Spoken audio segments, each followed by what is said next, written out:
नमस्कार दोस्तों, आप सभी का स्वागत है आपके अपने YouTube चैनल पनियाल स्टडी कैप्सूल में। आज इस वीडियो में हम डिस्कस करने वाले हैं एग्ज़ाम इन्वेस्टिगेटर का, जिसका पोस्ट कोड था 618 और इसका जो एग्ज़ाम कंडक्ट हुआ था वो हुआ था 16 दिसंबर 2018 को। इसके ऑलरेडी हम काफ़ी सारे पार्ट डिस्कस कर चुके हैं। ये लास्ट सेक्शन हम डिस्कस करने वाले हैं, जिसमें हम डिस्कस करेंगे इंडियन और वर्ल्ड जियोग्राफी के जो भी इसमें क्वेश्चन आएंगे। 25 क्वेश्चन है तो उनको हम डिस्कस करेंगे वन बाय वन। तो लास्ट हमने डिस्कस करा था इससे पहले HPG के Indian polity, economics, general science और भी काफ़ी सारी चीज़ें डिस्कस कर चुके हैं। हिंदी, इंग्लिश, करंट अफेयर जो भी इसमें हमारे पास एग्ज़ाम में आया था तो सभी हम डिस्कस कर चुके हैं। अब हमारे पास लास्ट बचा है इंडियन जियोग्राफी और वर्ल्ड जियोग्राफी के कुछ क्वेश्चन इसमें जो एग्ज़ाम में पूछे गए हैं उनको हम डिस्कस करेंगे वन बाय वन। तो चलिए वीडियो की शुरुआत करते हैं। तो सबसे पहले हमारे पास जो क्वेश्चन स्टार्ट हो रहे हैं वो 144 से स्टार्ट हो रहे हैं। तो चलिए फर्स्ट क्वेश्चन देखते हैं क्या है हमारे पास। फर्स्ट क्वेश्चन क्या है 144, dinosaur became extinct in the. Dinosaur कब ख़त्म हो गए थे, कब विलुप्त हुए थे? तो बात करते हैं जो हमारी अर्थ है उसकी फॉर्मेशन अलग तरीके से हुई थी। उसमें जो भी प्रजातियाँ थी वो टाइम बाय टाइम आती रही है। ठीक है, तो हमने जो अर्थ की जो भी फॉर्मेशन हुई है उसको हमने डिवाइड किया होता है जियोलॉजिकल टाइम स्केल में। ठीक है, उसे कहते हैं जियोलॉजिकल टाइम स्केल, जिसमें सबसे पहले हमारे पास आता है ईयन।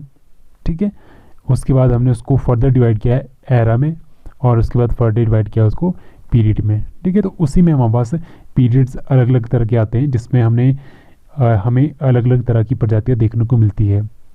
तो उसमें बात की गई है कि जो डायनासोर थे वो विलुप्त कब हो गए। ठीक है, तो सबसे पहले बात करते हैं कि डायनासोर कौन से पीरियड में आए थे। तो जो हमारे पास ऑप्शन बी दिया है ट्राइसिक पीरियड। ट्राइसिक पीरियड वो पीरियड था जब फर्स्ट डायनासोर पाए गए थे, और डायनासोर विलुप्त हुए थे आपके क्रिटेशियस पीरियड में। तो यही यहाँ पे पूछा गया है कि डायनासोर विलुप्त कब हुए थे, तो ये हुए थे क्रिटेशियस पीरियड में। और अगर पूछा जाता कि फर्स्ट डायनासोर कब पाए गए थे तो वो ट्राइशियस पीरियड में पाए गए थे। बात करें टर्शियरी पीरियड की तो इसमें जो डायनासोर थे वो विलुप्त होने के बाद जो नेक्स्ट प्रजाति मिली थी वो हॉर्सेस की मिली थी टर्शियरी में। और जो सिल्यूरियन पीरियड की बात करें तो उसमें पाए जाते थे, जो प्रजाति पाई जाती थी वो सी स्कॉर्पियन की पाई जाती थी, यानी कि जो समुद्री बिच्छू होते थे वो पाए जाते थे इस काल में। ठीक है, तो अलग अलग पीरियड्स थे। तो इस तरह से जहाँ पे जो पूछा गया है उस तरीके का हमारे पास आंसर होगा। नेक्स्ट बात करते हैं 145। नेक्स्ट क्वेश्चन क्या है, folds are formed by. Folds की फॉर्मेशन कैसे होती है हमारे पास, जैसे फोल्ड माउंटेन होती है तो उनकी फॉर्मेशन कैसी होती है ये यहाँ पे पूछा गया है। तो आप यहाँ पिक्चर के माध्यम से देख सकते हो कि जैसे यहाँ पे देखा गया है जब दो टेक्टोनिक प्लेट होती है वो एक दूसरे की तरफ आती है। ठीक है, जैसे आप एग्जाम्पल देख सकते हो यहाँ पे दो टेक्टोनिक प्लेट है एक दूसरे की तरफ मूव कर रही है, तो उनकी वजह से क्या होती है कंप्रेशनल फोर्स लगती है और जो बीच का हिस्सा होता है वो ऊपर उठ जाता है फोल्ड होके। ठीक है, जैसे आपका एग्जाम्पल है हिमालय का, वो एक फोल्ड माउंटेन है। तो किसकी वजह से? कंप्रेशनल फोर्सेस की वजह से। Option C is the correct answer. Next question क्या है, Erebus is an active volcano in. Active volcano वो होते हैं जो अभी भी ऐसे ज्वालामुखी जिनसे अभी भी लावा निकलता रहता है, ठीक है, कभी भी निकलता रहता है, वो होते हैं एक्टिव वॉल्केनो। तो इरेबस कहाँ पाया जाता है? अंटार्कटिका में। ऑप्शन सी इसका करेक्ट आंसर है। Next 147, which of the following is a post volcanic activity. तो इनमें से कौन सी पोस्ट वॉल्केनिक एक्टिविटी है? 147 का correct answer option A, earthquake. इसमें बेसिकली पूछा गया था कि आपके पास कोई वॉल्केनिक एक्टिविटी होती है तो उसके बाद कौन सी ऐसी चीज़ है जो डायरेक्टली उससे रिलेटेड होती है, कौन सी ऐसी एक्टिविटी है जो उससे डायरेक्टली रिलेटेड होती है? तो वो होती है अर्थक्वेक यानी भूकंप। जैसे आपने सुना होगा रिंग ऑफ फायर, जो पैसिफिक ओशन में पड़ता है, तो वहाँ पे हमें पता है कि जो वॉल्केनिक एक्टिविटी होती रहती है तो उसी के पास ही मैक्सिमम जो अर्थक्वेक आते रहते हैं वो भी उसी के पास ही आते रहते हैं। क्योंकि इसका रीज़न क्या होता है, जो अर्थक्वेक होते हैं और जो वॉल्केनिक एक्टिविटी होती है दोनों के दोनों होती है along the edges of tectonic plates. तो ये इसका मेन रीज़न रहता है। तो उसी की वजह से क्या होता है, वॉल्केनिक एक्टिविटी आने की वजह से अर्थक्वेक का आने की संभावना भी रहती है। ठीक है, तो ऑप्शन ए इसका करेक्ट आंसर है। नेक्स्ट क्वेश्चन क्या है 148, इंसोलेशन इज द। इंसोलेशन क्या होता है? जो इनकमिंग सोलर रेडिएशन, जो सूर्य से हमें किरणें आती हैं उन्हें क्या कहते हैं हम? इंसोलेशन। ठीक है, तो incoming solar radiation or insolation. Option A इसका करेक्ट आंसर है। Next 149, which of the following cloud is a middle level cloud, तो इनमें से कौन सा क्लाउड है जो मिडल लेवल का क्लाउड होता है? तो 149 का जो करेक्ट आंसर है वो है option D, Alto cumulus. Alto cumulus कैसा कौन से लेवल का क्लाउड है? मिडल लेवल का क्लाउड है। यहाँ पे बात हो रही है टाइप्स ऑफ क्लाउड लेवल की, ठीक है। तो यहाँ बात कर लेते हैं बाकी ऑप्शन की भी। जो फर्स्ट ऑप्शन है साइरस और ऑप्शन 2 है साइरोस्ट्रेटस, ये दोनों को दोनों आते हैं हाई लेवल ऑफ क्लाउड में। और जो ऑप्शन सी दिया है निम्बोस्ट्रेटस, ये आपका आता है लोअर लेवल ऑफ क्लाउड। और एल्टो क्यूमुलस आता है आपका मिडिल लेवल ऑफ क्लाउड में, ठीक है। तो ये हमारी कंप्लीट होगी लेवल ऑफ क्लाउड। तो आपसे नेक्स्ट टाइम अगर क्वेश्चन पूछ रहा है तो आप इजीली अटेम्प्ट कर सकते हो। नेक्स्ट क्वेश्चन देखते हैं। नेक्स्ट क्वेश्चन क्या है? The vegetation of hot desert climate is of, जो गर्म मरुस्थलीय जलवायु होती है उनकी जो वेजिटेशन होती है, वनस्पति होती है, वो किस तरह की होती है?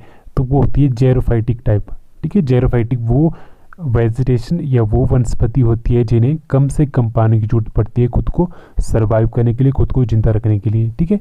तो मरुस्थल में जो भी पाई जाने वाली वनस्पति होती है वो सारी सारी जेरोफाइटिक होती है। आपने जो भी मूवीज़ में, टीवी में जो भी वनस्पति देखी होगी, जो भी वेजिटेशन देखी होगी डेजर्ट में, वो सारी सारी जेरोफाइटिक है, ठीक है। और बात करते हैं फर्स्ट ऑप्शन जो हमारे पास है स्कैलोफिल टाइप, तो ये इस तरह की वेजिटेशन होती है जिसमें जो पत्तियाँ होती है वो काफ़ी हार्ड टाइप होती है और जो तने और पत्तियों के बीच में डिस्टेंस होता है वो काफ़ी कम होता है।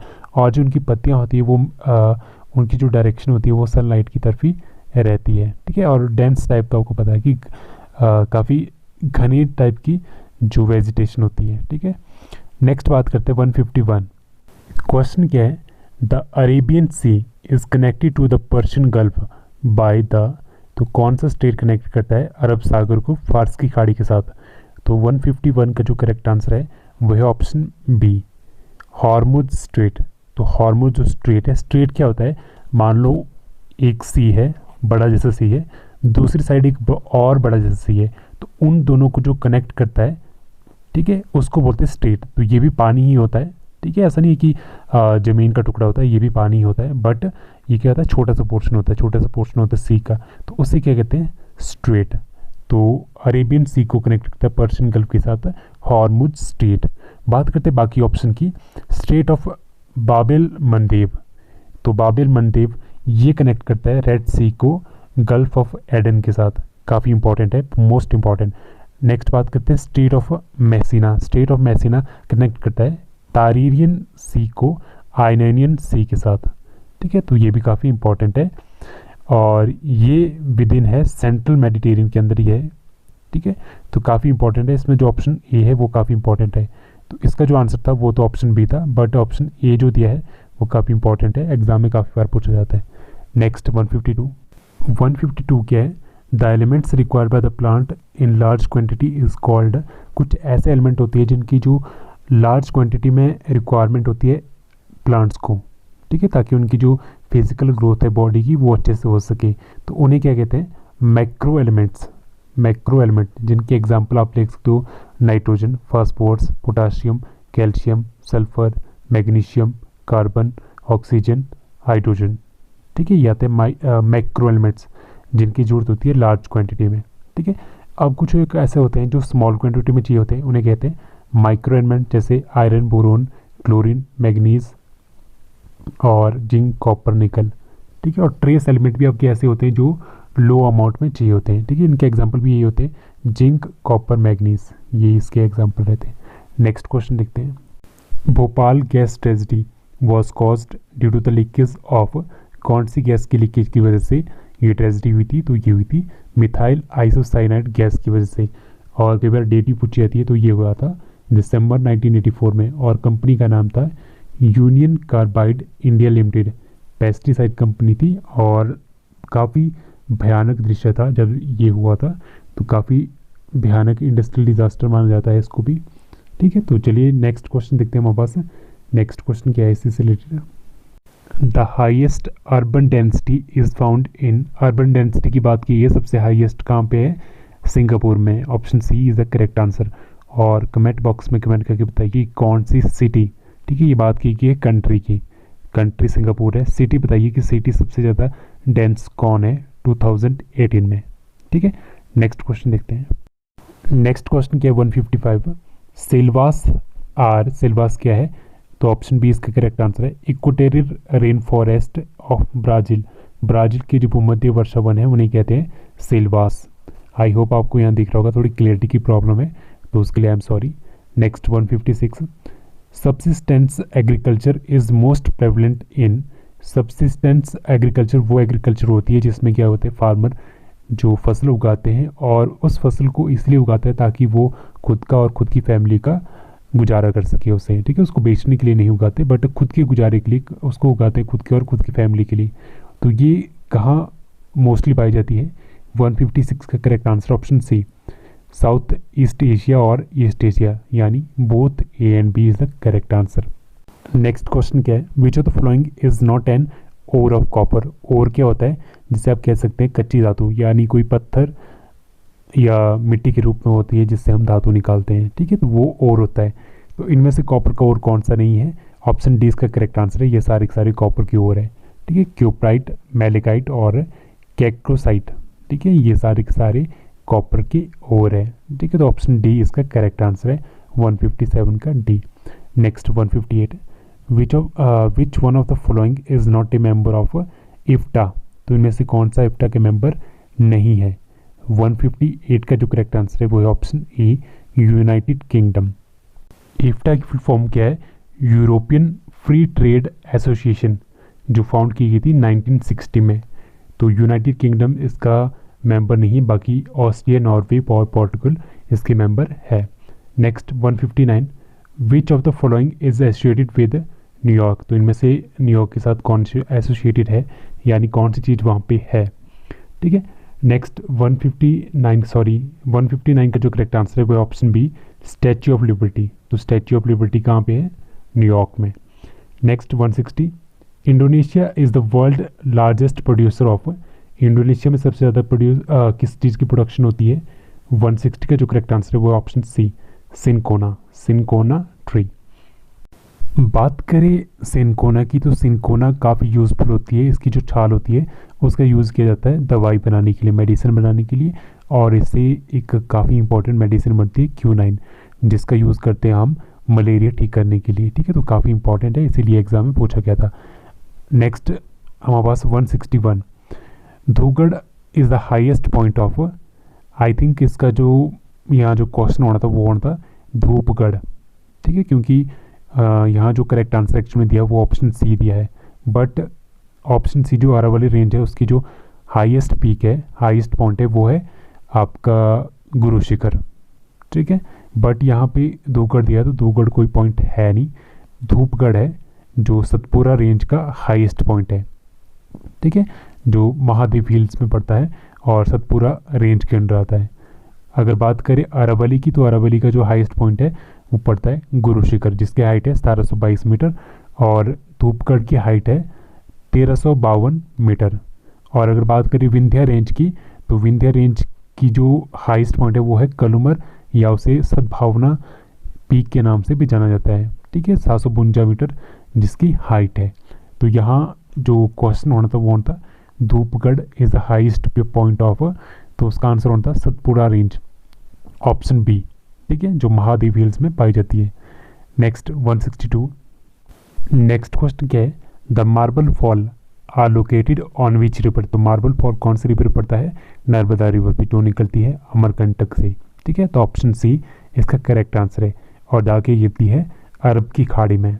ठीक है, तो ये कौन सी, कई बार क्वेश्चन आता है कि कौन सी साइड की रिवर है, तो ये वेस्ट फ्लोइंग रिवर है। ठीक है, क्योंकि ये इंडिया के वेस्ट की तरफ फ्लो करती है। तो चलिए नेक्स्ट क्वेश्चन देखते हैं। नेक्स्ट क्वेश्चन क्या है, क्लियरिटी की थोड़ा मैं माफ़ी चाहता हूँ। क्वेश्चन क्या है, which of the following is the first season according to the Indian convention. तो भारत की जो भी परंपरा है उसके अनुसार प्रथम ऋतु कौन सी है? तो पहले आती है बसंत। ठीक है, तो ऑप्शन बी इसका करेक्ट आंसर है, वसंत, ग्रीष्म, वर्षा, शरद, हेमंत और शीत ऋतु। काफ़ी बार एग्जाम में पूछा जाता है, तो ये जो पैटर्न है आप अगर इसको कहीं नोट करना चाहे तो नोट कर ले इसको, वसंत, ग्रीष्म, वर्षा, शरद, हेमंत और शीत ऋतु। Next 164, in Kerala and parts of western coastal land the pre monsoon shower are known as. तो केरल तथा पश्चिमी तटीय जो भूभाग है वहाँ पे जो मानसून के जो बौछार या बोलो बारिश होती है मानसून से पहले, तो उसे किस नाम से जाना जाता है? मैंगो शावर, क्योंकि ये मैंगो की जो फसल होती है उसके लिए काफ़ी अच्छा होता है, तो इसीलिए इसे मैंगो शावर के नाम से जाना जाता है। तो option A is the correct answer.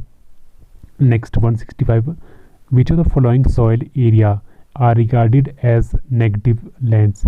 Negative land वो लैंड होते हैं जो प्रोडक्शन यानी उत्पाद करने के लिए बेहतर नहीं होते हैं, ठीक है, तो वो होते हैं नेगेटिव लैंड। तो कौन सा सॉइल एरिया है? जैसे हम सॉइल को अलग अलग पार्ट में डिवाइड करते हैं, तो कलार, जजरीह, यूजार, चौपान के नाम से भी जिसे जाना जाता है, जो सेलाइन और अल्काइन सॉल्ट के नाम ही है आगे, ठीक है, जिसमें सॉल्ट की मात्रा काफ़ी ज़्यादा मात्रा में पाई जाती है, जिसकी वजह से वो इनफर्टाइल होते हैं और प्रोडक्शन के लिए यूज़फुल नहीं होती उस तरह की मिट्टी, तो उसे ही जाना जाता है, उन सॉइल एरिया को जाना जाता है एज ए नेगेटिव लैंड, ठीक है। तो कलार इसका करेक्ट आंसर ऑप्शन सी। कलार, रे, यूजार, चुपान इन नामों से भी नहीं जाना जाता है, इसमें सॉल्ट की मात्रा बहुत ज़्यादा में होती है, ठीक है। तो नेक्स्ट 166 क्या है? Zawar mines are famous for. तो 166 का जो करेक्ट आंसर है वो option A, lead and zinc. और कमेंट बॉक्स में कमेंट करके बताइए कि ये ज्वार माइंस कहाँ पे पाई जाती है, ठीक है। Next 167, the largest producer of petroleum in India. तो सबसे ज़्यादा पेट्रोल इंडिया में कहाँ से निकलता है, प्रोड्यूस किया जाता है? 167 का जो करेक्ट आंसर है वह है ऑप्शन डी, गुजरात, ठीक है। गुजरात में सबसे ज़्यादा प्रोडक्शन होती है पेट्रोलियम की। और गुजरात में कहाँ? कैम्पे इन कच्छ। और दूसरे नंबर पे आपका आता है आसाम, तीसरे पे आंध्र प्रदेश, चौथे पे तमिलनाडु। तो कई बार आपसे डायरेक्टली सेकंड पूछा जा सकता है या थर्ड पूछा जाता है, ठीक है। कई डायरेक्टली फर्स्ट नहीं पूछा जाता, कई बार सेकंड या थर्ड आपसे पूछे जा सकते हैं। तो आपको इस बात का ख्याल रखना कि पहले पे गुजरात, दूसरे पे आसाम, तीसरे पे आंध्र प्रदेश, चौथे पे तमिलनाडु, ठीक है। उससे ज़्यादा नहीं पूछा जाता, 2 या 3 तक पूछे जाते हैं। नेक्स्ट 168 है, the multipurpose project irrigating maximum area in India is. तो जो बहुउद्देशीय परियोजनाएं चलाई जाती है तो उनमें सबसे ज़्यादा जो इरिगेशन की जाती है वो किसके द्वारा की जाती है? तो ऑप्शन डी, हीराकुंड इसका करेक्ट आंसर है। हीराकुंड डैम जो पड़ता है आपका स्टेट उड़ीसा में, और कौन सी रिवर पे बना है? महानदी पे। तो आपसे कई बार पूछा जाता है कि कौन सी रिवर पे बना है, तो रिवर का नाम भी मोस्ट इंपॉर्टेंट है, महानदी, ठीक है। तो ऑप्शन डी इसका करेक्ट आंसर है। नेक्स्ट क्वेश्चन क्या है? The tyres of vehicle are made corrugated and rough. तो जो टायर्स बनाए जाते हैं वो हमेशा खुरदरे बनाए जाते हैं, क्यों? ताकि फ्रिक्शन हो सके, फ्रिक्शन को इंक्रीज किया जा सके, ताकि वो स्लिप ना हो सके, ठीक है। तो to increase the friction, option A इसका करेक्ट आंसर है, ठीक है। नहीं तो अगर आप सिंपल टायर होंगे तो वो स्लिप होंगे और ब्रेक नहीं लगेगी और उसकी वजह से एक्सीडेंट होने के चांसेस है। Next 170, the planet are kept revolving around the sun in their orbit due to the gravitational attraction, ठीक है। तो जो सन के अराउंड जो प्लैनेट मूव करता है वो किसकी वजह से? ग्रेविटेशनल अट्रैक्शन की वजह से, option B is the correct answer. तो आज के लिए फ़िलहाल इतना ही। So thank you so much.